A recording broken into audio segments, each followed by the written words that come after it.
Saya juga pernah mengalami keadaan yang sangat pahit, yaitu saya sampai pernah disekap orang dua kali, dua kali. Dikejar-kejar banyak orang, rumah sudah nggak ada, dan rumah tangga istri saya, kebetulan saya waktu punya beberapa istri waktu itu, kok saya dipercaya ya untuk ngurus izin tambang rakyat di Papua lagi kan. Dan bagi orang tambang, dunia sesungguhnya itulah di Papua. Mas Wisnu Salman, sopir taksi online menuju Kongres Tambang Dunia. Waduh, ini Ya. clickbait banget nih. Ya. Judul buku. Boleh cerita? Silakan. Ya.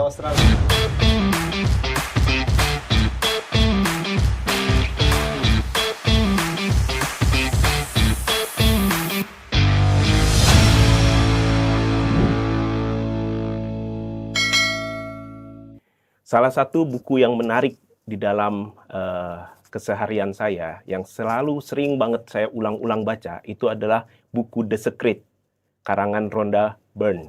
Nah, buku ini bercerita tentang bagaimana bisa dibilang keajaiban-keajaiban terjadi di dalam hidup kita, itu karena apa yang kita pikirkan, apa yang kita pandangan-pandangan, pikiran-pikiran positif di dalam hidup kita, afirmasi-afirmasi positif di dalam hidup kita, sehingga mendatangkan kebaikan-kebaikan di dalam hidup kita, mendatangkan juga kesuksesan di dalam hidup kita, dan segala kemudahan-kemudahan dan kelancaran di dalam hidup kita.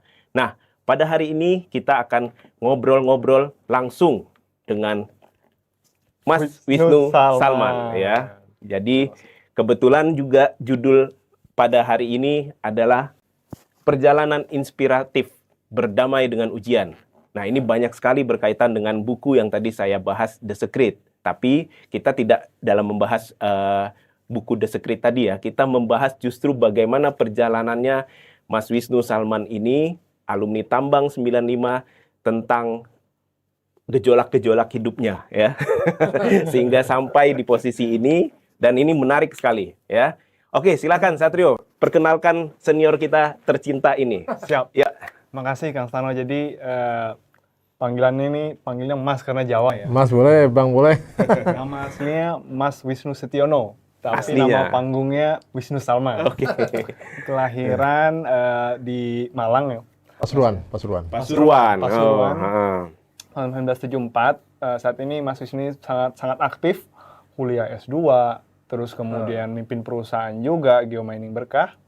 Terus juga direktur di ATBI. Dan direktur eksekutif di ATBI ya. Dan juga aktif di kegiatan-kegiatan filantropis lainnya. Ya, itu jadi direktur utama Salman Aman Foundation. Dan wakil ketua Komtab Minerba Kadin. Ya, di wakil Komtab Minerba di Kadin ya. Nah, jadi menarik banget, banyak banget yang bisa kita ulas. Namun sebelum itu mari teman-teman yang sempat nonton nih bantu untuk kita komen, like dan subscribe. Yes. Karena penting banget untuk membantu pertumbuhan dari channel YouTube kita. Ya, jangan lupa ya, komen, like, and subscribe. Ya. Ya, jangan lupa juga kalau mau kirim-kirim donasi, tap-tap juga boleh. Oke, gimana? Kita langsung beri kesempatan dulu. Siap. Buat Mas Wisnu. Ya, sepatah dua patah kata. Sepatah dua patah kata. Silakan, Mas Wisnu memperkenalkan diri. Ya, terima kasih Mas Stano dan Mas Rio. Jadi saya sangat bahagia sekali, sangat bangga sekali bisa diundang oleh IAITB Jakarta. Sangat mengharukan ketika sebuah alumni alma mater saya yang tercinta, ITB, di mana saya tuh 2 kali masuk OMPTN untuk bisa nembus ITB itu. Pertama saya nggak terima di ITB, di sebuah perguruan tinggi negeri yang lainnya. Kemudian baru yang kesempatan kedua saya terima di ITB, di Teknik Pertambangan. Dan ketika S2 pun saya tidak mau kuliah kalau bukan di ITB. Saya hanya mau kuliah di ITB, dan saya saat ini sedang studi di Teknik Lingkungan ITB. Bertolak belakang nih dengan saya. Iya. S2-nya kalau bisa jangan di ITB. Gitu. Iya, iya. Nah, ini nanti menarik nih kita bahas nih ya soal apa S1-nya ternyata sebelumnya belum sempat masuk ITB dulu ya. Nah, oke. Apalagi nih kesehariannya gimana? Ya, jadi saya saat ini aktivitas saya menjadi direktur eksekutif ATBI, Asosiasi Tambang Batuan Indonesia, kemudian juga jadi wakil ketua Komtab Minerba Kadin, dan saya alhamdulillah dengan izin Allah dalam waktu dekat ini akan menjadi kepala bidang hilirisasi industri di PII. Ini jalan baru lagi. Indonesia. Oke, amanah baru lagi ya. Iya, baru lagi. Dan selain itu saya juga menjadi pimpinan di Geomining Berkah. Saya adalah foundernya dan pimpinannya, dan juga Salman Foundation, sebuah lembaga filantropi. Filantropi Salman Foundation untuk gerakan-gerakan kebaikan yang saya selalu kampanyekan kepada banyak orang. Oke. Yang pertama dulu nih, tadi menarik nih saya dengar belum masuk UMPTN ya zaman UMPTN. Jadi ternyata Mas Wisnu itu sebelumnya itu lulus sebenarnya SMA-nya angka 93. Jadi lulusnya 93 nih kawan-kawan. Ya, jadi 93 lulus, ternyata nggak langsung ke ITB dulu. Iya. Tahun pertama di mana? Nah, saya waktu itu terima di Sekolah Tinggi Akuntansi Negara. Itu juga luar biasa. Tapi justru bukan mau jadi akuntan ya. Iya. Oke, terus Ya, kenapa waktu- keluar kira-kira? Waktu itu drop out saya karena karena saya udah nggak merasa cocok dengan ilmu itu. Oke. Terus saya coba lagi untuk ikut UMPTN, dan baru saya terima di Teknik Pertambangan ITB. Kalau enggak ini udah kerja di Kementerian Keuangan nih. Iya. Ya, bukan rezeki Udah saya jadi orang berarti. pajak Iya. ya. Oke. Bukan Oke, rezeki terus saya. tahun kedua berikutnya 94 artinya ya. Ya, 94 saya waktu 93 itu kan saya di STAN kan. Nah, kemudian tahun berikutnya saya DO. Nah, DO itu saya tidak sempat ikut UPTN karena STTP saya ditahan. Jadi kalau misalkan sekolah di STAN itu semua STTP ditahan. Kenapa? Karena itu kan ikatan dinas ya. Jadi Ikatan dinas. tidak boleh ada orang mendaftar lagi ke perguruan tinggi negeri. Karena ini kan biayanya gratis ya. Dan kita juga sudah menjadi calon pegawai negeri. Jadi menjamin untuk tidak ada yang mendaftar, maka STTP ditahan. Perguruan tinggi kedinasan Iya, istilahnya. jadi saya baru tahun kedua ketika saya tidak lolos dari STAN itu, saya daftar di Universitas Muhammadiyah Jakarta, Teknik Kimia. Universitas itu swasta. Iya, UMJ, Teknik Kimia. Karena saya nggak sempat untuk ikut UPTN. Nah, baru tahun berikutnya saya daftar lagi masuk ITB Teknik Oke, Pertambangan. 95 masuk, dan pilihan pertama tambang. Teknik Kimia. Oh, teknik kimia justru ya. Iya, Teknik Kimia. Tapi Saya tinggi juga ini ya, pilihan Teknik Kimia pertamanya, tinggi sekali. Teknik kimia, TK, pilihan keduanya teknik Pertambangan, pertambangan. iya. Tapi qadarullah masuknya justru ke teknik pertambangan. Pertambangan, iya. Oke. Sip, berikutnya artinya tadi terakhir sempat dikasih tahu Satrio juga S2. Sekarang lagi Teknik S2. lingkungan, ya, Teknik teknik lingkungan lingkungan. ITB. Karena saya menganggap bahwa saya kan Geomining Berkah itu adalah perusahaan yang konsultan di bidang pertambangan dan lingkungan. Jadi saya harus expert di bidang lingkungan dan pertambangan. Nah, untuk meyakinkan bahwa klien saya itu yakin dengan ketokohan dan keekspertan saya, kepengetahuan saya, keahlian saya, maka saya perlu menambah portofolio di kurikulum vitae saya adalah dari lingkungan ITB. Makanya kenapa saya harus lingkungan di ITB, karena saat ini bisa saya katakan teknik lingkungan di Indonesia yang paling bagus adalah ITB. Nah, jadi saya harus memastikan bahwa klien saya itu merasa nyaman dengan portofolio tenaga-tenaga ahli yang ada di ITB, di GMB. Di GMB. Karena kami hampir mayoritas expert tenaga ahli yang kami rekrut adalah orang-orang dari ITB, dari UI, dari Unpad dan semisalnya. Jadi memang itu adalah suatu bentuk jaminan kepada klien kami bahwa mereka akan merasa terselesaikan dengan baik kerjaan-kerjaan yang diamanahkan kepada kami. Oke. Geomining Berkah, GMB. Ya. Ini bisa dilihat nih logonya, ciri khas anak tambang itu ada ini nih. Palu ya. Palu disilang. Iya. Untung bukan celurit satu lagi. Oke, silakan Satrio. Oke, ya jadi memang tujuan kita bikin podcast nih agar sesama alumni itu bisa berbagi, bisa Inspirasi. berbagi inspirasi, cita-cita seru gitu ya. Karena memang Ya. Mas Wisnu ini juga sukses itu nggak langsung tiba-tiba sukses ya Mas Wisnu ya. Nah, ini yang Ada nanti menarik ya. struggle-nya, dan ini yang menarik yang akan kita bahas Iya. gitu ya. Seru banget nih kalau sempat baca cerita-ceritanya Mas Wisnu ini, wah gila gitu loh. Iya, Makanya saya betul. tadi singgung buku The Secret, itulah salah satunya memang You Are What You Think. Nah, ini yang akan kita gali nih. Siap. Makasih Kang Sano. Jadi langsung aja kita mulai. Mungkin di sini ada screen ya, kita bisa Ya. lihat nanti ada beberapa gambar-gambar, nanti kita bisa deep dive lagi, bisa cari tahu sebenarnya di mana sih letak serunya, di mana sih letak inspiratifnya di Ya. sini. Oke, next. Nah, Nah, ini Kang Wisnu. Ini kalau di sini kita lihat itu ada buku kimia. Ya, Ini kebetulan jadi buku kimia saya waktu kuliah. Waktu sekolah, waktu SMA. Dan saya nggak nyangka loh, ternyata penulis buku sekolah dulunya ya. Hebat banget nih. Iya. Ini nama aslinya Wisnu Setiono ya, kawan-kawan ya. Nah, jadi dulu Kang Wisnu ini pernah nulis buku pelajaran sekolah. Terbitan Regina ya. Oke, Regina. Nah, ini bisa diceritain nggak, Kang? Kira-kira apa sih kesulitannya? Terus kok bisa nulis buku ini? Terus tujuannya apa gitu? Iseng Ini tahun atau berapa ya? 2001. 2000. Oh iya, Satrio baca ya. SMP, SMA ya? Pas Iya, gua kelas berapa ini ininya? Kelas 1, 2, 3 SMA. 1, 2, 3. Gimana nih ceritanya? Jadi saya waktu lulus dari ITB itu saya kerja, saya ini ya mendirikan bimbingan belajar manajemen kolbu.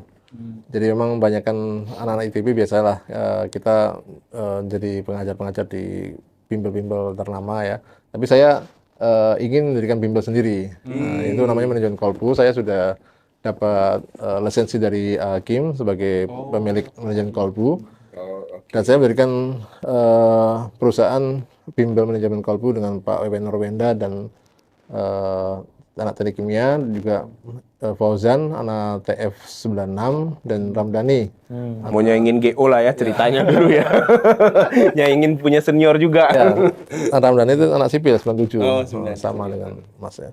Jadi waktu itu saya berpendapat bahwa kalau misalkan seorang pengajar bimbel atau pengajar di sekolah manapun itu harus punya karya. Karya itu adalah sebuah buku.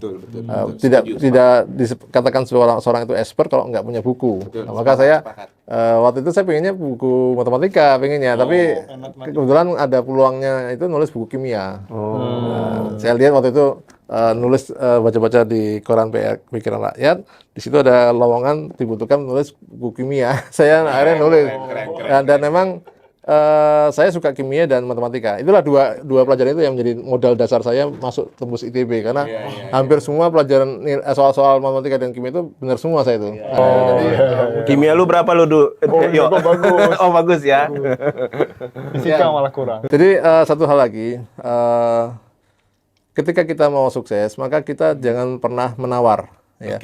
Ketika ada peluang yang ada di depan itu B, kita pengennya A, kita harus ambil kesempatan yang ada di depan ini untuk menjadi harapannya bisa menjadi batu loncatan kita ke yang A. Ya, itu ada sesuatu yang tidak ideal yang kita temui di depan kita, dan itu mau nggak mau harus kita lalui kalau kita mau menjadi seorang yang untuk kita mau sukses itu ya harus mau harus ada yang tidak ideal kita lakukan. Ya, itu ketika saya lihat ada penulis buku kimia yang di depan saya, maka saya harus ambil. Memang saya lebih ahli di bidang matematika, tapi ketika saya melihat ini ada peluang kimia, ya saya ambil. Kebetulan saya suka, tapi tidak saya suka saya di matematika. Nah, untuk menambal kekurangan saya di kimia, saya banyak belajar, banyak baca buku dan banyak literatur yang saya lakukan, baca, dan akhirnya 3 buku ini saya selesaikan dalam waktu 1 bulan saja. 1 bulan. Ya, 1 bulan saja. Karena waktu itu ini bukan royalti ya, jadi beli putus. Jadi Beli putus. jadi saya jual buku saya langsung. Spill berapa tuh?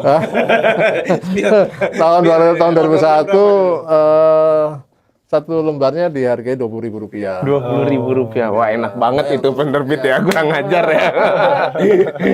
Masih ini masih aktif nggak penerbitnya? Masih ada, Masih ada ya. Tapi ya itu ada berapa lembar. Kalau masih ada kita kejar royaltinya sekarang. Ini bukunya saya simpen di rumah. Ada. Oh, luar biasa Yang nih. kimia 1A, kelas 2 SMA Boleh nanti di foto ya kalau. Justru nggak megang lagi Mas Wisnu. Nggak megang lagi saya. Waduh, jual yuk. Oke. Tapi nanggepin ini ya Mas Wisnu, tadi saya sepakat ketika ada peluang di depan mata, ketika kita pengennya A, ya kita ambil dulu yang B. Memang benar ya, karena kadang kita ini lebih merasa lebih tahu daripada Tuhan Allah ya. Sementara Allah lah yang tahu yang terbaik buat kita. Nah, ini Mas Wisnu nih yang hidupnya bisa dibilang udah banyak sekali pergulatannya dengan Tuhan, dengan Allah ya. Nah, monggo Mas, gimana nih cerita? Begini ya, jadi ketika saya lulus dari ITB, tentunya suatu impian adalah masuk ke teknik pertambangan, perusahaan besar, perusahaan Freeport atau waktu itu perusahaan KPC yang misalnya. Tapi ketika saya tidak mendapatkan yang saya inginkan, dan saya juga sebenarnya juga pengennya kerjanya bukan di daerah site yang pedalaman ya, saya pengennya di perkotaan, di head office-nya misalkan. Tapi waktu itu nggak pernah dapat, belum ada kesampaian. Saya berusaha berulang kali apply lamaran, nggak pernah ada. Dan saya juga tidak mau menunggu berlama-lama. Karena terus terang waktu kuliah tingkat 4 saya itu udah nikah. Dan sudah punya anak satu anak waktu itu. Jadi saya berpikir pas tingkat 4. Iya, udah punya anak. Udah punya anak. Oke. Jadi saya harus berpikir bahwa saya tuh harus menghidupi mereka. Dan saya harus berlari cepat untuk meraih capaian-capaian yang lain. Ketika saya berusaha untuk melamar beberapa tempat tidak berhasil, maka saya harus memutuskan bahwa apa yang harus lakukan untuk mencapai capaian yang lebih hebat lagi. Waktu itu kan saya isi dengan waktu mendirikan perusahaan manajemen call bimbingan belajar dan juga nulis buku. Tapi saya berusaha untuk ada yang lain lagi. Waktu itu di depan saya lihat ada lowongan di Dompet Duafa, Dompet Duafa Republika. Dompet Duafa Republika, saya lowongan kepala bagian umum yang bertanggung jawab untuk maintenance building, untuk perawatan komputer, jaringan internet, untuk perawatan mobil dan semua misalnya lah, kepala bagian umum semuanya. Itu bukan jurusan yang ideal, bukan suatu posisi yang ideal buat anak teknik tambang ya. Tapi nggak nyambung gitu. Seperti kata orang, anak ITB itu ahli di semua hal kecuali di bidangnya sendiri. Gitu. Akhirnya saya merasa saya harus hidup, saya harus punya pendapatan dan saya harus berlari cepat. Saya ambil yang depan saya itu ada, saya tes dan saya masuk, diterima. Nah, diterima, saya kantornya di Ciputat, Tangerang Selatan, di Jakarta Selatan. Di situ saya berkantor dan ini udah lulus ya artinya ya, udah lulus ya. Dan saya masih jiwa saya ngajar masih ada. Waktu itu saya mengajar privat juga, mengajar di bimbingan belajar Primagama di daerah Pondok Pinang waktu itu. Jadi saya merasa bahwa, dan saya juga berpikir bahwa saya tidak boleh terlalu lama di sini. Kepala bagian umum saya terima dan saya lakukan dengan izin Allah itu hanya 3 tahun. Setelah itu setengah tahun saya menjadi kepala staf di bagian program. Baru 3,5 tahun berikutnya, berarti kan 3 tahun di kepala bagian umum, setengah tahun di bagian program. Pada tahun 3,5 berikutnya saya menjadi direktur di Dompet Duafa, di direktur lembaga pelayanan masyarakat selama 5 tahun. Artinya apa? Seorang anak ITB itu harus saya ditempatkan bukan di bidangnya, nggak masalah. Tapi ketika saya di bidangnya, saya harus menjadi pembeda, menjadi pembeda dibandingkan orang-orang lainnya yang ada di situ. Dan do the best lah ya. Do the best, melakukan yang terbaik. Dan seorang anak ITB harus bisa luas berinteraksi dengan orang yang non ITB. Dan saya di situ ya ini banyakkan orang-orang ITB yang harus dipahami ya. Banyakkan mereka kurang smooth bergaulnya dengan orang non ITB. Banyakkan mereka merasa dirinya lebih hebat sehingga dia merasa sulit untuk bergabung dengan orang-orang non ITB. Jangan membatasi pergaulan. Betul. Dan saya karakter saya yang selalu mudah untuk bergaul karena waktu saya di ITB, saya di Karisma, Salman ITB, Mr. Salman. Saya itu berinteraksi dengan banyak orang, dengan alumni anak Unpad. Jangan-jangan nama panggung Wisnu Salman dari Masjid Salman ya? Waktu itu mengidolakan Salman Al Farisi waktu itu. Mengidolakan Salman Al Farisi. Nah ini nih. Kebetulan Bung Karno waktu itu memberikan nama Masjid Salman itu terinspirasi dari Salman Al Farisi karena itu seorang teknokrat di zaman Rasulullah SAW waktu itu seperti itu. Ya. Jadi ketika saya menjadi seorang direktur di sana 5 tahun dan kemudian 2 tahun jadi direktur di zona Madinah di Dompet Duafa juga, saya udah 10 tahun berdiri di Dompet Duafa. Saya berpikir bahwa saya harus cukup di sini. Saya harus melangkah lebih jauh lagi dan mendapatkan pengalaman yang lebih hebat. Masuk chapter baru lagi ya. Jadi saya waktu itu memutuskan untuk kerja wira swasta mendirikan perusahaan Armada Aman waktu itu, transportasi. Nah, disitulah saya ini ya, Armada Aman Transport. saya waktu itu ternyata disitulah letak kejatuhan saya di situ. Saya mendapatkan investasi banyak dari teman-teman, dari berbagai pihak, tapi ternyata gagal. Dan meninggalkan Ini grafiknya lagi turun ya. Tadinya udah sempat naik, malah anjlok. teman-teman semua, jangan pernah merasa nyaman di zona nyaman kita waktu yang sekarang ada. Jadi kalau misalkan sudah merasa di zona nyaman, kalau merasa potensi kita lebih dari itu, coba explore lagi dan harus berani menempati atau masuk ke daerah-daerah yang tidak nyaman waktu itu. Tapi kita melihat ada tantangan besar, ada peluang besar di situ. Nah, saya di situ malah melihat bahwa saya harus lebih dari itu. Saya berikanlah armada aman, karena saya melihat potensi peluang bisnis besar di situ untuk transportasi untuk melayani banyak perkantoran, untuk melayani jemput armada. Ini di mana? Jakarta ya? 021. Oh, ini di Bogor. Oke. Ya, di Jakarta juga punya. Dan hanya 2 tahun waktu itu, saya sempat mempunyai 55 armada mobil dan beberapa elf di situ. Dan saya qadarullah jatuh dan kemudian sakit sekali. Jatuh dan semua mobil, semua rumah itu ludes, tidak tersisa sama sekali. Dan karena ada saya salah strategi dan juga ada faktor penipuan juga. Mobil-mobil saya dibawa lari sama banyak orang, sehingga saya juga satu hal lagi, saya banyak mobil yang saya itu masih sistem riba, sistem leasing. Itu juga harus dievaluasi lagi teman-teman semua. Jangan pernah kita kalau bisa hindari bisnis dengan menggunakan riba ya, karena satu tidak berkah, kedua akan menyulitkan kita. Ya, makanya ketika saya memberikan kiriman berkah, alhamdulillah saya bisa katakan jasa konsultan itu benar-benar tidak perlu dana awal. Ya, karena memang mengandalkan kemampuan kita berpikir, kemampuan kita membuat dokumen, kemampuan kita untuk lobby banyak orang, itulah yang diperlukan untuk menjadi sosok seorang konsultan. Alhamdulillah saat ini GMB tidak ada utang sama sekali ke pihak orang. Ini 2 tahun berapa itu? Tahun 2012 sampai 2014. 2012 sampai 2014. Ketika masa jatuh itu, saya masya Allah, disitulah saya menghadapi banyak masalah. Berkontemplasi lah ya saat itu. Utang saya sampai hampir 500 jutaan. Ya nggak besar sih, nggak sampai miliaran. Tapi bagi saya cukup besar. Ya kalau kita nggak punya duit 1 juta, 500 juta juga udah bikin sakit kepala nih.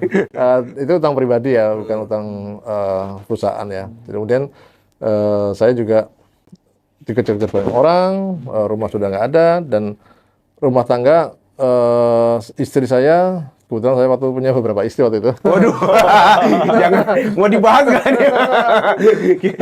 Nanti satu buku sendiri nih kita bahas. Itu saya kembalikan ke rumah orang tua masing-masing. Gitu ya. Orang tua masing-masing saya kembalikan. Pak, Bu, mohon maaf ini saya nitip dulu keluarga saya. Berapa orang, Bang? 3 orang istri saya. 3 orang, anak saya ada 11. Tapi alhamdulillah masih semua ya? Ya, tinggal 2. Oh, tinggal 2. Ya. Tinggal 2 dan mereka alhamdulillah punya istri yang sabar dan mau menerima saya ketika saya sedang di atas dan sedang di bawah juga. Nih nanti mungkin berbagi tips and trick juga ya soal ini. Ya. Jadi dan saya bersyukur sekali punya mertua yang sabar, yang mau menerima seorang menantunya yang sedang jatuh ya, itu mau menerima. Dan alhamdulillah ketika saya titik ke mereka, saya kembali berjuang. Medan perang lah. Iya. Titip dulu sementara untuk mendapatkan penghasilan yang lebih baik lagi. Dan ketika masa itu saya pernah berusaha untuk terjun ke bisnis-bisnis yang lain. Jadi habis 2014 nggak langsung ke GMB ya? Nggak langsung. Oh, nggak langsung. Saya berusaha untuk bisnis konstruksi, bisnis untuk perumahan. Wah, ngambil jatah lahan gua tuh, Bang. Tapi ternyata bukan bidang saya. Itu gagal. Dan malah makin meninggalkan utang yang lebih besar lagi. Dan tapi itu pelajaran yang bisa saya ambil, mungkin teman-teman bisa ambil juga, bahwa jangan pernah berhenti bergerak, karena kan kita tidak tahu rezeki kita mana. Iya, betul. Tidak tahu jalan keluar masalah kita yang mana. Iya. Coba masuk ke semuanya aja. Iya. Siapa tahu itu ada rezeki kita, jalan keluar kita. Tapi ternyata tidak ketemu jalan rezekinya waktu itu. Nah, dan ya mungkin saya juga sampaikan juga bahwa jatuhnya saya itu meninggalkan luka yang sangat dalam sekali, dan satu istri harus berkurang karena dia merasa tidak Dan nggak tidak nyaman, nyaman ya. dengan keadaan seperti itu, terus juga harus dikejar hujan banyak debt collector datang ke rumah. Kemudian saya juga pernah mengalami keadaan yang sangat pahit, yaitu saya sampai pernah disekap orang dua Waduh. kali, sekap kali, 2 kali. Debt collector? Orang ini yang orangnya yang saya berutang. Oh, oke. Dia nyuruh orang untuk bagaimana caranya saya bisa membayar. Nah, itu saya tuangkan dalam buku saya yang Menggapai Kemuliaan Ini dan ya. Menebar Harapan. Kemuliaan. Nah, di situ saya tuangkan. Menggapai di situ. kemuliaan menebar harapan. Ya. Oke. Di situ saya ceritakan bagaimana saya disekap 2 kali. Satu kali ketika saya itu di sebuah rumah di daerah Tambun, Bekasi. Saya ditempatkan di sebuah rumah besar. Di situ saya bukan ditawan seperti orang di Kerangkeng ya, tapi saya di sebuah rumah besar dikawal sama orang, tidak boleh kemana-mana di situ. Dan di situ saya ya kalau perlakuan fisik saya ya pernah ditendang, dipukul, semuanya pernah saya terima tuh. Dan saya waktu itu sempat ketika HP saya kan saya simpan disimpan sama mereka di sebuah lemari, dan saya tahu lemarinya di situ gitu ya, di dalam kamar sana gitu ya. Saya sedang di sana gitu ya. Nah, ketika itu saya ketika sedang lengah penjaga saya itu, saya langsung lari cepat ke kamar yang sedang nyimpen HP itu. Nah, HP itu saya langsung, waktu BBM ya, BlackBerry ya. Oh, zaman BlackBerry saya ya. cari nomor istri saya langsung send location, dan send location di mana saya berada. Oke. Berbekal send location itu, istri saya mendatangi tempat itu dan bawa polisi Polsek Tambun. Ya. Seru. Ya, dan ternyata saya dibebaskan oleh polisi di situ. Oke. Cuma nggak masuk berita waktu itu. Iya. Dan Banyak kok Mas yang nggak masuk berita begitu. itu padahal utangnya Mas ya. Kalau ada TikTok mungkin udah viral waktu itu. Utangnya waktu itu hanya 20 juta. 20 juta. Kecil, nggak besar. Malah utang saya yang ratusan juta malah nggak diapa-apakan saya. Iya, Diberi kesempatan untuk yang penting komunikasi Mas. Ya, Jadi saya sampaikan tadi, berdamai dengan ujian itu artinya apa? Masalah itu dihadapi dengan baik, ditemui orang-orang yang kita sudah bermasalah. Jangan pernah kita menghindar. Betul. Karena pada dasarnya orang-orang itu adalah butuh komunikasi, butuh kepastian, butuh berita. Kalau misalkan, Pak, Bu, saya hanya bisa membayar sebulan 100.000 misalkan, sampaikan saja, nggak masalah. Yang penting kita ada komitmen, ada berani bahwa dan mereka juga ada harapan bahwa ada uang kembali. Dan mereka mendoakan kepada saya agar saya bisa bangkit lagi. Dan doa itulah yang kita perlukan. Doanya orang-orang yang terzolimi, kadang-kadang mereka terzolimi karena mereka kan uangnya digunakan untuk saya usaha, tapi jatuh kan terzolimi kan. Mereka artinya mereka itu doa seorang yang terzolimi itu makbul. Oke, saya yang kedua tadi yang masalah di yang tadi saya disekap tadi. Yang kedua disekap lagi oleh orang lain lagi. Buset. Itu disekap itu saya ketika itu awalnya saya kan sembunyikan. Ya artinya saya sembunyi, perlu sembunyi teman-teman semuanya. Kalau ada masalah sembunyi perlu untuk menenangkan pikiran. Oke. Kalau kita sedang galau, sedang banyak pikiran dan kita tidak menenangkan diri, itu bahaya. Kita manusia terbatas yang butuh menenangkan pikiran. Tapi menenangkan pikiran bukan kemudian kita tidak ambil sikap untuk menyelesaikan masalah. Cuma kita menghubungi mereka dari jarak jauh, yang tepat mereka tidak tahu di mana kita. Jadi kita mereka berusaha untuk mancing saya. Waktu itu mancing saya untuk ada orang pihak mau investasi, beri pinjaman waktu itu. Diajak saya ke Masjid Raya di Bogor. Saya pikir orang benar. Saya datang sana. Nggak taunya itu pancingan. Pancingan Dan saya supaya ditangkap situ. Saya mendekat, keluar. Tangkap saya, dibawa ke Polsek. Waktu itu saya dibawa Polsek Kramat Jakarta di Senen. Di sana saya bilang ke polisi mereka, Pak, ini tolong ditahan, ini bermasalah gitu. Tapi polisi bilang nggak bisa ditahan orang ini, karena ini bukan perkara, ini utang piutang, bukan pidana. Jadi mereka maksa saya untuk ditahan, nggak bisa ditahan, bilang gitu. Malah kena masalah, kena pasal nanti mereka. Akhirnya saya didiamkan dulu di mobil, sebuah mobil Kia Picanto warna merah, mobil warna merah lama itu waktu itu. Nah, kemudian kelompok ada 4 orang di dalam mobil itu, yang 3 orangnya itu sedang kantor polisi untuk negosiasi, untuk nggak tahu ngobrolin apa mereka. Nah, yang jaga saya itu 1 orang, 1 orang jaga sama saya. Kemudian dia bilang ke saya mau ini mas, saya mau manggil saya mas juga, walaupun dia nyekap saya juga manggilnya mas juga. Sopan. Iya, Sopan. saya mau beli pulsa.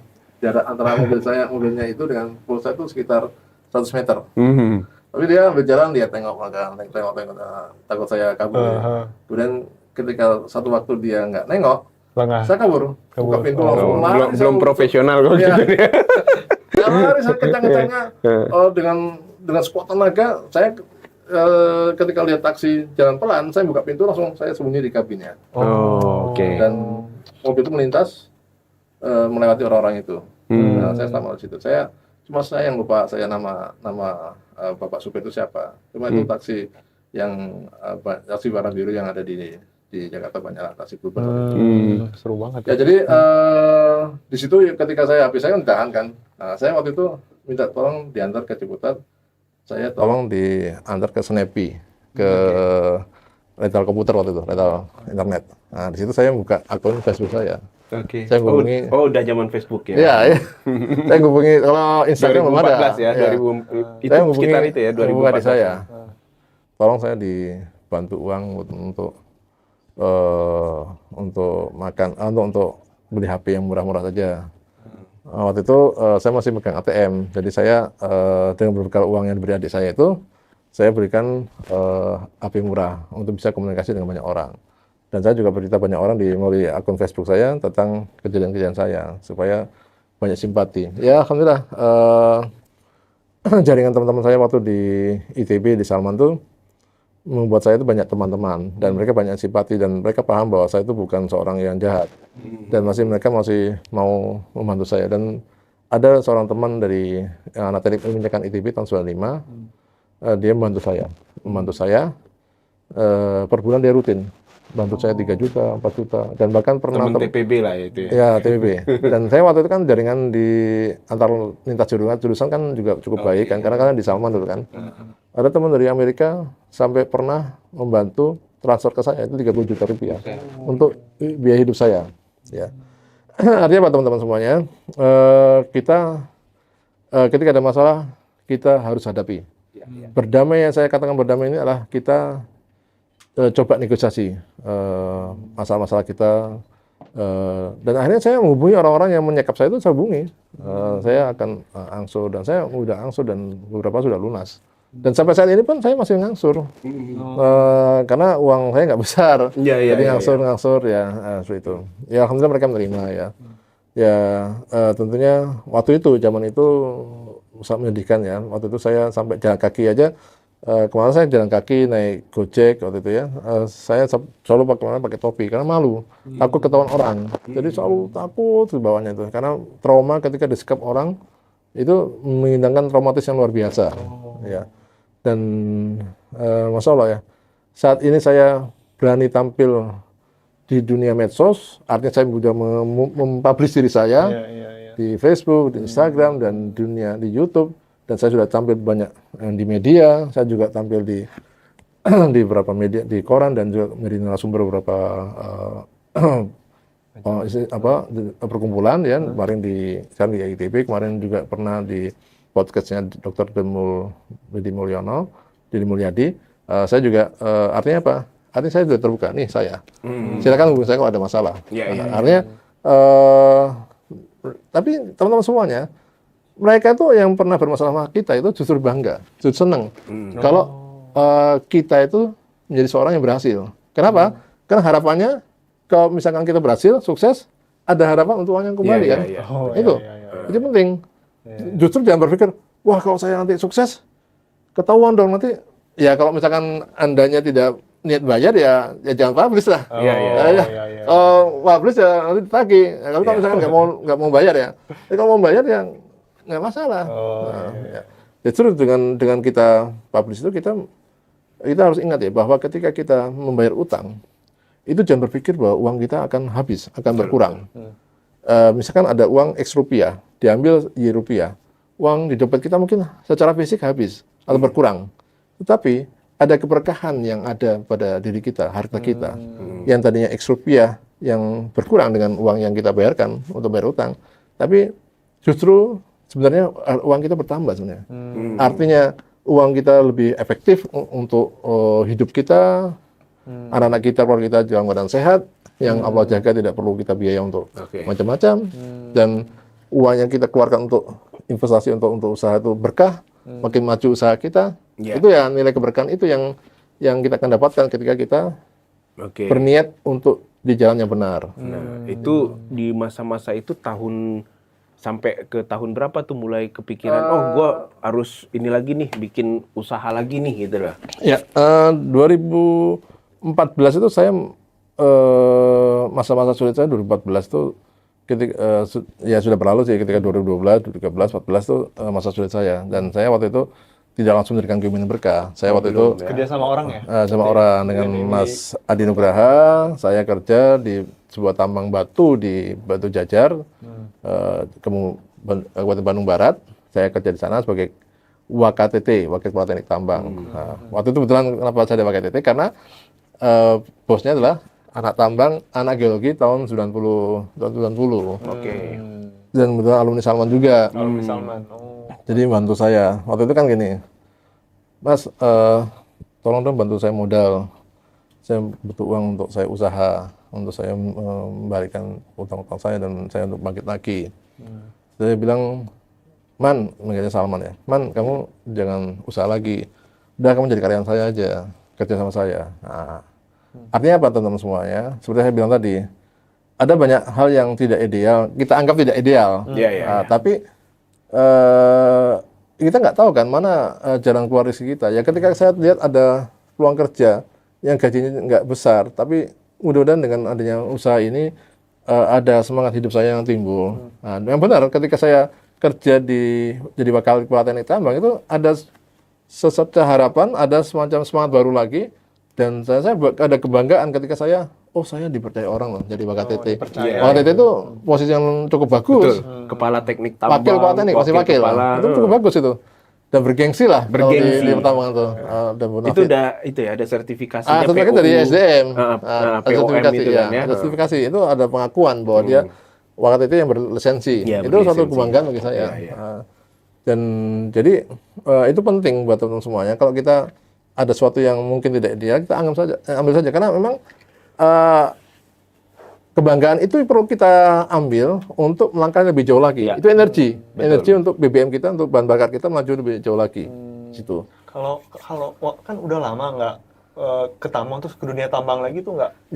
Makanya ketika untuk kita menjadi seorang yang tangguh, dan ketika kita melihat ada peluang, maka kita harus menjadi orang yang pembelajar cepat. Dan harus menjadi orang yang fast learner, yang cepat, yang ketika saya udah lama nih nggak belajar tambang, saya harus buka ilmu tambang lagi. Dan ketika saya melihat itu adalah peluang saya, dan ini jalan untuk saya hidup kembali dan saya bangkit lagi, maka saya ambil dan saya harus banyak belajar. Dan waktu itu saya juga berpikir bahwa saya tidak boleh lama-lama di sini. Saya harus mencari posisi sebagai KTT. KTT sudah, kemudian saya ada peluang jadi KTT di sebuah tambang pasir di Tasikmalaya. Karena penting bagi saya meningkatkan level saya. Karena selain meningkatkan gaji saya, pendapatan saya juga meningkatkan penghargaan orang luar, pengakuan orang luar bahwa sekarang jadi KTT itu akan makin tinggi. Udah POM apa POU sekarang? Waktu itu POP saja. Kalau tambang batuan tuh nggak perlu nggak sampai POM ya. Cukup batuan saja. Karena batuan ya. Di saat itu masih dikejar debt collector segala. Masih. Sama itu masih sembunyi. Tidak publish diri saya di mana berada. Ada beberapa orang yang masih saya hubungi, ada orang yang susah hubungi saya. Saya masih sembunyi. Terus kemudian saya jadi KTT. Di situ saya mulai belajar bagaimana membuat dokumen tambang, membuat perizinan tambang. Di situ belajar, dan saya terus, saya seperti yang saya bilang tadi, saya nggak mau lama-lama di sini. Saya harus menjadi seorang pengusaha besar, saya harus menjadi pengusaha yang untuk bisa membuat gerakan lebih cepat lagi. Akhirnya ada jalannya ketika saya dibantu oleh seorang teman ketika membutuhkan seorang konsultan untuk membuat perizinan tambang rakyat emas, komoditas emas di Papua, di Meramu Raya. Di tahun berapa? Tahun 2017. 2017. Nah, waktu itulah saya jadi bantu loncatan saya udahlah, saya nggak keluar dari KTT Oke. tambang pasir di Galunggung. Saya memutuskan untuk keluar dan saya bekerja menjadi konsultan untuk tambang rakyat di Papua. Oke. Saya waktu itu mendapatkan gaji 25 juta per bulan dengan transportasi dan makan semuanya ditanggung oleh perusahaan, oleh klien. Jadi saya itu kebanggaan bagi saya luar biasa. Ketika saya jadi WKTT, KTT, kemudian jadi konsultan tambang dengan harga segitu ya, 25 juta per bulan, itu bagi saya luar biasa. Saya bisa ngidupin. Tapi di situ juga belum mulai ini lagi nih, nggak nyaman lagi nih gitu ya. Ketika itu saya masih ya tentunya saya karakter seorang anak ITB. Iya, keluar lagi nih dari zona nyaman. Kan harusnya udah nyaman nih. Karena seorang anak ITB saya katakan ya, kalau Anda benar-benar anak ITB itu harus punya asumsi besar, harus punya mimpi besar, dan ketika merasa tidak wah ini jangan terlalu nyaman dengan berpuas dengan yang ada. Kemudian saya berpikir kok saya dipercaya ya untuk ngurus izin tambang rakyat di Papua lagi kan, dan bagi orang tambang dunia sesungguhnya itulah di Papua. Ketika orang sudah pernah ke Papua, betul kawah cendera di muka orang pertambangan, itu berarti orang hebat tuh. Nah, itulah. Kalau misalkan orang tentara tapi nggak pernah maju medan tempur, itu kan tentaranya bagian logistik. Itu beda lagi. Kalau tentara dulu ke tim-tim kan. Sekarang Papua ya. Papua itu baru dikatakan tentara luar biasa itu. Ya jadi disitulah pelajaran bahwa saya merasa bahwa saya punya potensi besar. Akhirnya saya mulai berusaha untuk tahun 2018 tanggal 1 April saya mendirikan Geomining Berkah. Oke, di sini ya milestone-nya dimulai PT Geomining Berkah. Ya, 1 April 2018. Berarti sebentar lagi nih saya ulang tahun ya. Oke. 2018. 18. Iya, hampir 6 tahun. Hampir 6 tahun. Kalau Geomining Berkah apa tuh servisnya? Itu bidang konsultan bidang pertambangan dan lingkungan untuk perizinan. Jadi kalau misalkan ada yang mau buat izin tambang dan juga untuk persetujuan lingkungan untuk melalui UKLPL atau AMDAL bisa melalui GMB. Dan juga GMB saat ini sudah berusaha untuk expert di bidang pelabuhan jetty untuk perizinan jetty. Untuk Tersus atau TUKS terminal untuk kepentingan sendiri. Nah, itu kita juga sudah berapa kali kita menerima kerjaan itu dan tapi tentunya semua teman-teman semua kalau kita waktu itu ya zaman tahun 2018 itu semua saya tangani sendiri, membuat dokumen, presentasi itu semua saya sendiri. Tentunya tahu sendiri lah kalau orang yang lama nggak belajar bidang tambang kemudian presentasi, membuat dokumen pasti belepotan dan saya berulang kali presentasi saya itu salah dan banyak pertanyaan yang saya nggak bisa jawab. Tapi tidak membuat saya menjadi malu, membuat saya menjadi mundur dan merasa kayaknya ini bidang saya tuh enggak. Saya maju terus. Dan ketika saya pahami bahwa ini belajar dari kesalahan. Saya harus mencari tenaga ahli yang mengerjakan ini. Saya sudah jangan lagi yang menulis dokumen. Saya harus merekrut orang. Dan memang keuntungannya memang nggak besar. Kalau yang nulis saya sendiri mungkin besar keuntungannya. Tapi ketika saya memaksakan diri untuk nulis buku, nulis dokumen, kemudian saya harus kesana kemari sendiri itu repot. Malah saya pikir saya harus rekrut orang. Tapi dengan saya rekrut orang, saya bisa bergerak untuk meraih klien yang lebih besar lagi. Betul. Kolaborasi. Kolaborasi dan saya semakin banyak klien, semakin banyak SDM yang malah lebih banyak lagi ya. Saya alhamdulillah GMB sudah 30-an orang, 38 orang SDM-nya. Dan itu bagi saya luar biasa ya, bisa menjadi ladang pencarian orang-orang yang anak-anak muda yang butuh pengalaman. Betul. Hampir mayoritas anak-anak yang saya rekrut itu anak-anak yang baru lulus dari ITB, dari perguruan tinggi yang lainnya, dan juga ada yang mahasiswa yang saya rekrut untuk nambah uang saku mereka, nambah bayar UKT mereka. Nah, jadi saya cukup mendapat banyak apresiasi dari para alumni dan juga para dosen di ITB dan di lainnya, bahwa saya itu bisa menjadi jalan pintu keluar untuk mereka hidup lebih baik lagi dan ada masa depan yang didapatkan dari GMB. Nah itu yang saya kadang terharu, ya Allah, sampai begini ya, saya bisa dari saya yang sampai jatuh bangun seperti itu, kemudian saya juga malah saya bisa menghasilkan banyak orang untuk hidup. Gitu. Ya, itu yang buat saya terharunya. Bukan perjalanan yang mudah memang, Mas Wisnu, ketika cerita tadi pernah disekap kayak begitu. Nggak kebayang juga. Lu mau nggak disekap? Jangan sampai kan. Iya. Dan sulit. Iya, Masalah dan sulit itu, untuk luar untuk biasa. bangkit dalam keadaan itu sulit sekali. Trauma tadi ya. Sangat sulit sekali. Kalau bukan orang yang tangguh, petarung, itu juga sulit. Ya sama halnya orang yang nikah sampai 3 kali kan, kalau bukan petarung nggak mungkin itu. Ini kita bahas gak nih? Iya. Oke, ini ya, Geo Mining Berkah. Ya. Iya. Ada websitenya ya? Ada ya.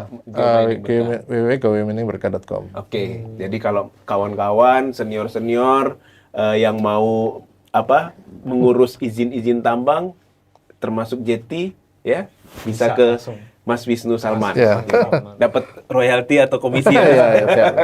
Oke. Ya. Nah, ini menarik lagi nih. Nah, ini menarik nih. Jadi ada Oh, iya. ini salah satu buku juga ya Ya, yang ditulis menurut saya. oleh Mas Wisnu Salman, sopir taksi online menuju Kongres Tambang Dunia. Waduh, ini clickbait banget nih Ya. judul bukunya. Kok bisa Boleh cerita? sopir taksi online Silakan. Ya. ke Australia? Jadi teman-teman semuanya, saya bilang tadi bahwa jangan pernah memilih-milih dalam rezeki kita.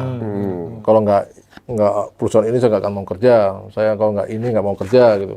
Pokoknya saya harus perusahaan bonafit ya. Kalau ditanya orang kerja di mana? Oh di perusahaan X. Wah hebat kamu. Itu yang kadang-kadang banyak orang anak-anak muda fresh graduate impikan ya. Ya itu bagus emang, bagus sekali. betul. Cuma kalau misalkan ternyata tidak dapat, masa harus dipaksa? Iya. Terus terus apakah mau ditanya? Bentar lagi lebaran nih, pasti tanya nih sama keluarga. Kerja di mana? Masih belum. Masih apply gitu.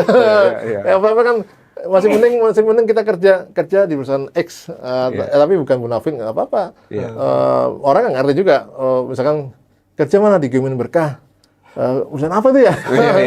Saya juga suka negur ke anak-anak yang pernah, kan saya bersyukur ya, selain saya punya 38 orang yang saat ini kerja di GMB, saya juga punya anak-anak yang sudah alumni dari GMB.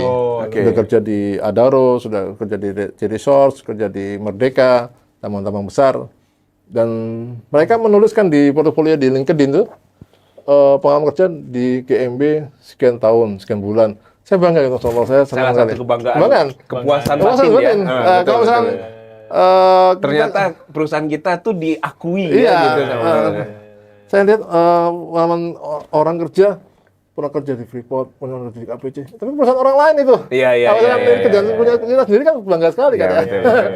Nah, itu saya bangga sekali. Dan ketika saya ya kadang-kala kan Mas rezeki itu nggak bisa tahu ya di mana pintu rezeki kita. Nah, jadi ketika pernah satu saat ketika GMB ini sedang waktu itu masih saya memutuskan belum ke AMDAL ya. Saya masih UKLPL sama perizinan tambang. Kadang sepi proyek itu. Sepi ya. Sedangkan saya masih banyak yang harus saya urus, saya bayar. Kemudian saya mikir, waktu itu saya belum punya mobil waktu itu. Saya belum beli mobil waktu itu. Saya lihat kok supir taksi online kok rame ya, bagus, ada yang pergi ke umroh, bisa beli ini beli itu. Tahun 2016-an tuh sedang booming tuh profesi itu. Nah, kemudian saya mencoba. Siapa tahu rezeki saya ada di situ. Saya waktu itu nyewa mobil punya tetangga per bulan, per hari 150.000. Saya nyoba jadi profesi supir taksi online. Dan luar biasa, saya sudah nggak hafal jalan. Uber dong ya waktu itu? Uber apa Gokar?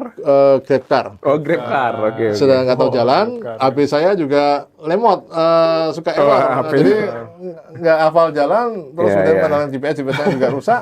Kalah war nih dengan jadi supir susah. taksi yang lain ya. Jadi saya waktu itu ketika kalau kita nyetir Mas dari Bandung, dari Jakarta ke Bandung, mungkin nggak terlalu capek dibandingkan kalau kita dekat-dekat tapi banyak. Dan harus mikir kemana Betul. ini. Iya, Ini mikir. capeknya sekali bukan main. Luar biasa, Dan betul. ketika saya kerja sehari, biasanya langsung tumbang. Oh. Kan kalau kita seperti go-kart itu kan, Grabcar itu kan suka terlempar ya. Iya, iya, iya. Senen, Iya, iya, kemana, iya. kemana. Kita nggak bisa milih tujuan. Daerah-daerah yang baru pula Iya. ya. Kemudian nyari alamat di mana lagi nih. Saya kadang-kadang pernah yang ngangkut orang-orang yang supporter Persija gitu ya. Iya. Saya juga aduh ini pulang ini kan aman kan ini angkut kan kita nggak bisa milih penumpang Iya, ya. iya, iya, Seperti iya. halnya kita milih rezeki lah. Kita nggak Iya, bisa iya, milih penumpang yang baik-baik aja kan mungkin. Jadi saya pernah juga mengangkut penumpang yang dari dunia hitam juga pernah. Iya. Malam-malam Mau ya. kemana Mas? Ini ke Kemang Blok M, Kemang itu McDonald angkut penumpang dari Bogor. Ternyata dia seorang anak muda wanita muda dari sebuah perguruan tinggi swasta terkenal di Bogor, minta diantar ketemu dengan kliennya di McD. Saya sepanjang jalan ngobrolnya masalah itu aja sama mucikarinya itu. Aduh, ini penumpang tuh memang macam-macam. Dan ya itu saya bilang tadi, tidak bisa milih penumpang, tidak bisa milih rezeki. Nah, ketika saya Untung nggak diajak ya. dan saya menjadi profesi seperti taksi online itu hanya 1 bulan saja. 1 bulan ya. Nggak kuat saya. Satu juga saya saldonya sering habis. Karena saldo GoPay saya habis. Iya. Karena muter-muter nggak karuan nyari penumpang, kadang habis untuk bensin, kadang untuk makan. Jadi saya muter, wah ini bukan rezeki saya berarti sini. Nah, artinya apa? Rezeki harus dicoba untuk dimasuki. Tapi jangan terlalu lama-lama. Kalau misalkan kita merasa bahwa itu bukan rezeki kita, kita tinggalkan, Shifting. kita beralih ke lain, Kan gitu loh. pindah ya. Ya. Oh, iya. Dan saya berpikir juga kalau GMB cuma hanya perizinan tambang dan lingkungan lebih UKLPL kan usaha kecil ya. Nah, saya harus melangkah lebih jauh, yaitu AMDAL. Oke. Nah, ketika AMDAL saya harus mempunyai sertifikasi AMDAL. Saya ikut ujian AMDAL ya. Nah, saya punya sertifikasi AMDAL alhamdulillah. Dan juga saya ketika kerja itu juga sama, saya harus mencoba peluang untuk expert di bidang JT. Oke. Nah, saya menambah kekurangan itu dengan merekrut orang-orang yang ahli, sehingga ahli itu nggak mesti harus kita yang ahli. Kalau saya ahli dalam masalah manajerial, mengatur orang-orang yang punya potensi besar, dan menjadi suatu kekuatan. Itu kalian saya. Ya. Nah, memang saya orang organisatoris dari dulu. Iya, betul. Jadi itu kalian saya. Nah, tapi untuk bidang teknisnya biar saya rekrut orang-orang yang ahlinya. Dan memang itu investasi mahal. Keuntungan saya memang jadi nggak besar. Tapi kalau misalkan banyak perusahaan yang kita jadikan kita, ya lama-lama juga besar darinya kan. Iya, Gitu lah. Ya itu satu hal yang mungkin bisa jadi pelajaran buat teman semuanya. Ini Mas. Sampai akhirnya ke Australia. Kongres Tambang Kemudian ini. saya ketika saya jaringan, dan saya berpikir Mas ya, bahwa saya itu harus sukses itu harus perlu bantuan jaringan. Dan ketika di jaringan itu masuk organisasi itu saya harus jadi pemimpin. Oke. Itu selalu opsi saya. Iya. Nah, ketika saya di ATBI, saya mau jadi anggota, saya harus jadi pimpinan di situ. Oke. Awalnya jadi wakil sekjen tadi awalnya. Kemudian saya ketika direktur eksekutifnya tidak aktif, saya maju jadi direktur eksekutif. Saya minta pada Pak Prabowo waktu itu. Oke. Pak Prabowo saya ingin jadi direktur eksekutif. Direktur eksekutifnya nggak aktif waktu itu. Akhirnya saya melihat saya di tes, di interview sama beliau, dan saya juga menjawab dengan bagus. Dan kemudian saya juga komitmen masalah keuangan untuk menjadi sponsor juga, punya kalian saya juga. Maka saya dipersilakan menjadi direktur eksekutif. Kemudian dari situlah saya kemudian berpikir, ATBI kan tambang batuan ya, nggak seperti halnya asosiasi tambang nikel, asosiasi tambang batu bara ya. Nah, saya butuh organisasi besar yang orang akan mengakui keberadaan saya. Iya. Saya melihat Kadin. Kadin. Nah, Kadin. saya harus masuk. Gimana cara saya masuk Kadin? Nah, akhirnya saya melihat, oh ada teman saya yang dekat dengan seorang wakil ketua umum di sana. Nah, saya minta dikenalkan.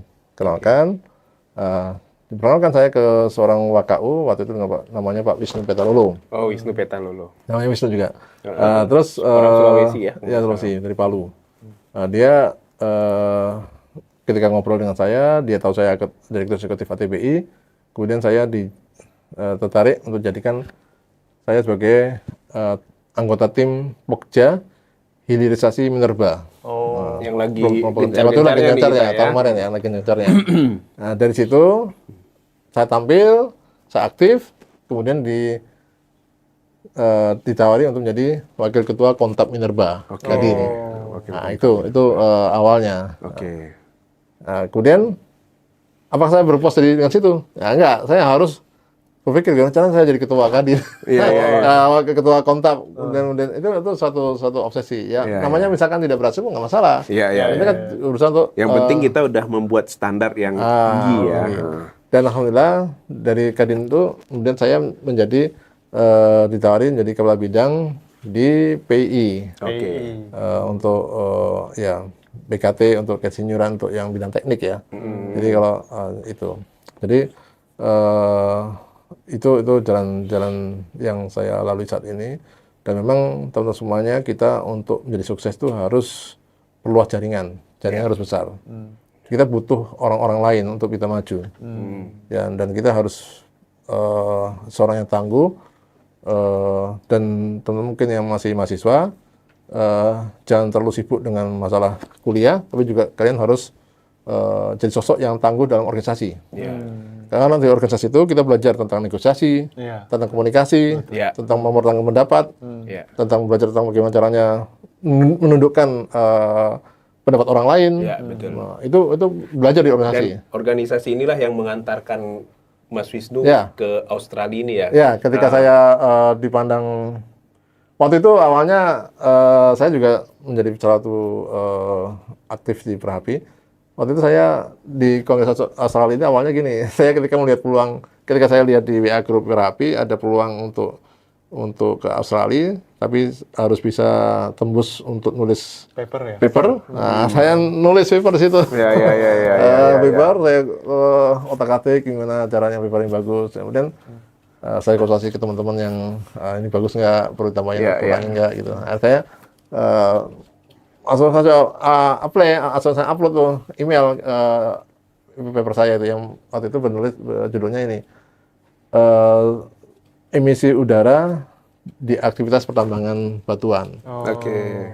Ya, jadi mungkin karena faktor judul yang bagus ya tentang sumber emisi udara di kegiatan pertambangan batuan itu karena lingkungan kan, karena faktor lingkungan, jadi temanya menarik sekali yang sedang booming, maka saya diterima untuk ditampilkan. Memang bukan pembicara yang speaker utama, yang speaker, tapi pembicara kecil lah, tapi penting bagi saya.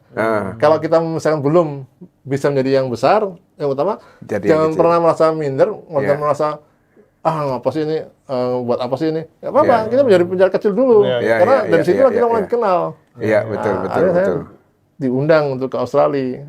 Ketika Perhapi tahu saya diundang ke Australia, saya langsung dijadikan delegasi juga ke Australia gitu awalnya. Keren. Masalah Waktu itu saya presentasi di banyak orang ya. Saya kan bahasa Inggris saya nggak terlalu bagus, dan saya pelipatan lah bahasa Inggris saya. Bahasa Inggris saya saking kalau untuk presentasi itu saya pengennya cepet selesai lah gimana caranya. Nggak usah banyak orang bertanya lah, kalau saya bingung jawabnya gitu. Yang penting pede aja. Pede aja, pedenya luar biasa saya itu. Kalau meminjam istilahnya Bambang Pacul, Korea tuh. Korea, jadi pede aja. Iya. Oke, keren. Jadi, itu ya. Dan ketika saya berhasil dari Australia, tampil di panggung dunia, dan saya langsung berpikir saya harus nuliskan buku nih. Iya. Saya harus tuliskan pengalaman saya ini menjadi sebuah buku agar orang banyak baca. Rajin ya, Mas Wisnu yang nulis buku ya. Satu Mas, saya umurnya kan nggak lama, kan tidak ada kan umur manusia pada umur 60-an, 70-an udah nggak ada pasti. Nah, saya ingin karya saya itu akan baca oleh banyak orang ketika saya sudah tiada. Amin. Tapi minimal dari keluarga besar saya lah. Anak cucu saya, cicit saya tahu bahwa kakeknya, opanya, dulu generasi saya dulu itu seorang yang hebat. Nah, ini yang kita tahu generasi hebat dari mana? Kan bukan dari cerita orang lain, tapi dari buku kita. Iya. Kalau kita sekarang kan dari opa-opa kita, dari nenek kita zaman dulu kan hanya katanya. Tapi juga sudah nggak terdengar lagi katanya, karena udah generasi yang 2-3 tahun dua kali dia katakan kita. Betul. Kalau sudah buku kan, ini dulu kakeknya bapak saya kan gitu. Abadi ya. Ya abadi itu jadi terinspirasi buat mereka. Berarti saya harus jadi orang hebat. Karena Iya, saya betul. dari saya ada benih orang hebat. Iya, iya, Nah, itu iya, yang harapan saya itu. Iya. Dan yang lain juga terinspirasi untuk harus yakin bahwa teman-teman yang sedang jatuh atau sedang kesulitan saat ini harus yakin bahwa ada masa depan yang cerah di depan Betul. kita semuanya. Dan hadapi semua masalah dengan yang ada dengan berdamailah. Kita jangan lari, kita jangan menghindar. Justru masalah-masalah itu nanti akan timbul di akhirat nanti. Iya. Orang yang kita zolimi, orang yang kita berhutang, itu akan muncul semua. Betul, betul. Dan pahala kita akan Berkurang, habis. habis. Iya, iya. Malah jadi bangkrut. Iya. Oke, hadapi dunia kita hadapi saja. Jadi kira-kira nih sekarang udah berdamai nih ya. Nah, kita berhadapan Dengan dunia ujian nih ya. ya, Mas. Eh, Nggak akan dipukuli kita. mhm. Malah orang mungkin dimarah-marahin, ya masalah. Terima aja. Iya. Berdamai itu jangan anggap kemudian kita mulus-mulus saja. Iya. Ya dimarahilah, ya biasa aja lah, biar aja lah. Kalau kadang marahnya berlebihan, ya itu anggaplah sebagai kezaliman buat ke kita. Itu malah dapat pahala. Nah, gitu lah. Oke. Sip, gimana? Keren ya, kawan-kawan ya. Keren banget ini. Nah, ini Memang kembali ke kita. daging semua nih isinya. Ya. Nah, ini nih mungkin judulnya Ujangan Pamungkas. Iya. Ya, ini udah di penghujung podcast kita ya. Penghujung podcast. Oke, jangan buat teman-teman yang nonton podcast Alumnia Jakarta ini, Iya. Mas Wisnu. Silakan. Ya, dulu waktu saya waktu dalam keadaan yang sangat terbatas tuh ya, ketika orang tuh anak-anak minta sesuatu, saya selalu mengatakan nanti ya. Besok lagi nanya lagi, nanti ya. Anak saya 11. Mereka punya keinginan semua masing-masing. Saya berulang kali bilang nanti ya, doakan Nabi ya, doakan Bapak ya, nanti ya. Istri saya juga bolak-balik minta, nanti ya, doakan ya. Saya ingin merubah kata-kata nanti itu, doakan ya pasti. Iya. Itu dengan kata-kata, yuk kita pergi yuk kita jalan yuk. Maaf ini nih, yuk kita jalan ke toko yuk kita belikan. Oh mau beli apa? Oh pengen beli laptop, kita belikan. Nah, itu kata-kata yang ingin saya rubah jadi semangat untuk saya untuk berubah itu. Jadi teman-teman semuanya kita harus lihat bahwa hidup kita harus berubah. Kita harus lihat bahwa ada anak-anak kita, saudara istri kita dan juga saudara kita atau orang-orang sekitar kita, tidak hanya keluarga kita. Orang sekitar kita juga berharap akan kesuksesan orang dan kesuksesan kita juga. Dan banyak di sekarang saat ini Mas ya. Di Instagram saya, di Facebook saya, di HP saya, banyak sekali orang minta bantuan ke saya. Dan saya pernah bilang di beberapa kali posting di status WA saya bilang, waktu itu saya pernah diwawancari oleh pernah saya tampil di sebuah seminar, saya posting berulang kali di status WA saya berulang kali mendapat pesan masuk dari teman-teman, di WhatsApp, di Facebook, di Instagram, minta bantuan untuk beli beras, untuk beli uang saku anaknya, untuk rumah sakit. Saya seperti seorang yang kaya raya, tapi padahal tidak. Tidak selamanya uang ada di dompet saya. Kadang kala kurang, karena saya terus terang sebulan tuh harus membiayai orang, gaji karyawan tuh hampir 90 juta per bulan. Itu Masya Allah, karena saya pengusaha, misalkan ada uang 20 juta di kantong saya itu bukan uang kecil, uang besar, itu uang kecil. Karena ketika ngeluarin itu langsung besar, besar. Nah, jadi kesannya besar, tapi pengeluarannya besar. Jadi kadang ketika banyak permintaan ini itu sponsor dan macam-macam itu saya berhitung ini cukup nggak ya kalau saya keluarkan untuk ini. Tapi kalau misalkan untuk makan saya langsung nggak mikir, saya langsung bayar, langsung berikan. Berapa yang diminta? Apalagi kalau dia kenal saya dan saya kenal dia. Artinya apa? Jadilah kita jadi sosok yang bermanfaat bagi orang lain dan kita sebisa mungkin kita menjadi sosok yang memberikan manfaat. Dan kalau misalkan kita saat ini Allah berikan kesulitan pada hidup kita, tetap berbuat kebaikan apa yang bisa kita lakukan. Misalkan ya kita memberikan nasihat, mengajar Quran, mengajar hadis atau mengajarkan tentang pelajaran apapun, dan juga kita membantu tenaga kita, itu juga gerakan kebaikan. Mudah-mudahan dengan itu Allah berikan pintu-pintu lain untuk kita bisa mendapatkan rezeki yang lebih besar untuk bergerak memberikan faedah yang lebih besar lagi. Amin. Itu harus semangat ke situ. Betul. Oke. Gimana kawan-kawan ya, hari ini kita sudah banyak sekali mengeksplor, mengulas perjalanan inspiratif dari Mas Wisnu Salman, alumni Tambang 95. Nah, jadi ini makasih banyak Mas Wisnu buat waktunya, luar biasa sekali karena kadang ngobrol-ngobrol begini nggak kerasa juga waktunya dan sebenarnya buat saya pribadi itu kena banget ya dalam arti kata selalu kita dapat reminder bahwa kadang kita ini suka mengukur hidup kita dengan orang lain gitu loh.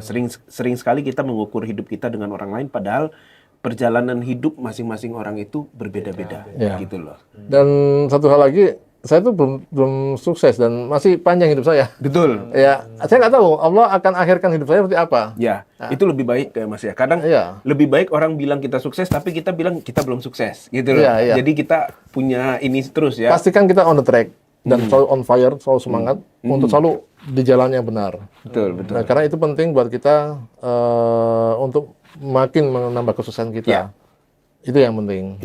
Karena ada berulang kali saya lihat ada cerita orang sukses banyak, tapi jatuhnya yang salah, tersangkut masalah ini, masalah itu. Betul. Ya ini nggak sukses jadinya. Itulah yang perlu harus teman-teman hati-hati. Langkahnya. Sip. Gimana yuk? Ada lagi yang perlu disampaikan? Sedikit lagi saya juga mengucapkan terima kasih untuk Mas Wisnu udah mau berbagi ke kita cita-cita inspiratif, cerita-cerita real bahkan tadi ya. Sikap 2 kali saya sama sekali nggak kebayang. Ternyata lebih seru daripada yang saya bayangin. Eksklusif nih Dan podcast. sebenarnya banyak hal yang belak-belakan buka-bukaan nih. Nah, ini buat alumni-alumni yang lain kalau mau ngobrol-ngobrol, diskusi sama kita, ditunggu loh. Buka-bukaan. Iya, dan saya senang sekali dan saya masih banyak yang belum saya ceritakan. Mudah-mudahan nanti teman-teman yang melihat YouTube saya tertarik untuk mengundang saya di kantornya atau di komunitasnya. Ada part 2, part 3 nih. Saya akan dengan senang hati akan menyampaikan. Dan nggak perlu dibayar. Saya penting saya berikan ilmu, saya sudah senang sekali. Saya pelajari satu hal, kunci agar berdamai dengan ujian tuh pelan-pelan ya, Mas. Iya, pelan-pelan pasti. Pelan-pelan. Trauma itu kita terima, kita pelan-pelan melakukan hal yang baik, nanti Allah akan bantu gitu ya. Iya, Oke. Sip, itu saja. Saya Stano. Saya Satrio. Sipil 2002. TG 2010. Oke. Sampai jumpa lagi di podcast Alumnia Jakarta. Oke. Terima kasih Mas Wisnu. Sama-sama. Oke. Masih. Oke. Sip.